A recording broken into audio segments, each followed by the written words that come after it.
السلام عليكم ورحمة الله وبركاته. مركز الفن خدمة ديزل إصلاح وربط ترمبات ورشات. النهارده أنا عندي إخواتي الكبار اللي من أسيوط، حبيبي مستر محمد الميكانيكي، حبيبي قد الدنيا ونور القاهرة كلها ونور مصر. مستر علي قد الدنيا برضه، إخواتي. وإحنا زي ما بنقول عايز آخد شغل صح من الديزل. ساعة الحظ ما بتعوضش، آخر ساعة بالليل، صح؟ صح بأمانة الله. ده لحد ما قابل ربنا. النهارده العربية دي كانت جاية لي يا جماعة. انا مش هقول بقى كان فيها ايه، ولا لسه محمد يقول كان فيها ايه بقى. والله العربية دي أنا جيت اشتكيت من كلام غاز وقلة سحب وموتة في المطالع ودخان. عامة جيت عند الأسطى أحمد أنا هو، وريته العربية وقال لي على المطلوب، قلت له توكل على الله وصلاة النبي الله انت هنا من أكبر. امتى؟ أنا هنا بالصلاة على النبي يعتبر 4 العصر. الساعه 4 والساعه دلوقتي 1 ولا 12 يا جماعه، بس هو غصب عننا ضغط شغل. ضغط شغل وأنا راجل صنايعي وفاهم بس الصنايع اللي قدامي إيه، الحمد لله.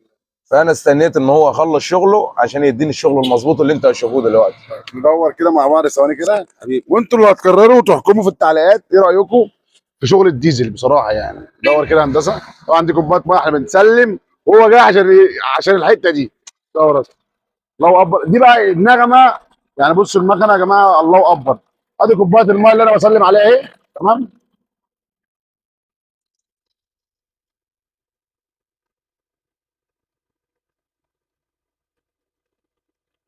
الميه ما بتقفش. الميه الميه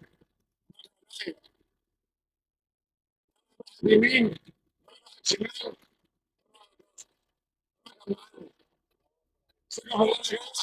مصر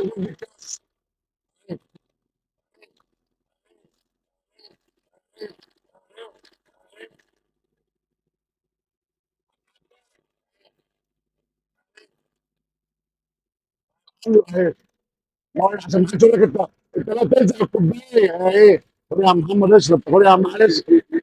اشرب يا عم. جاي لك اهو. اهو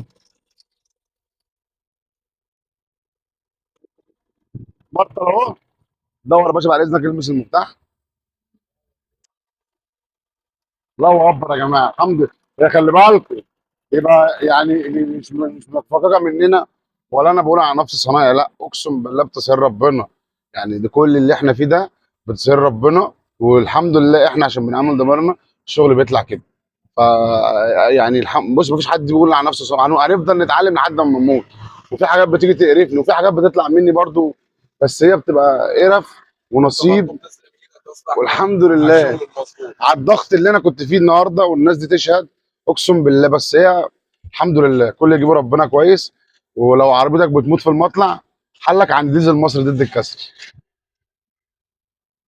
حبيبي قلب اخوك.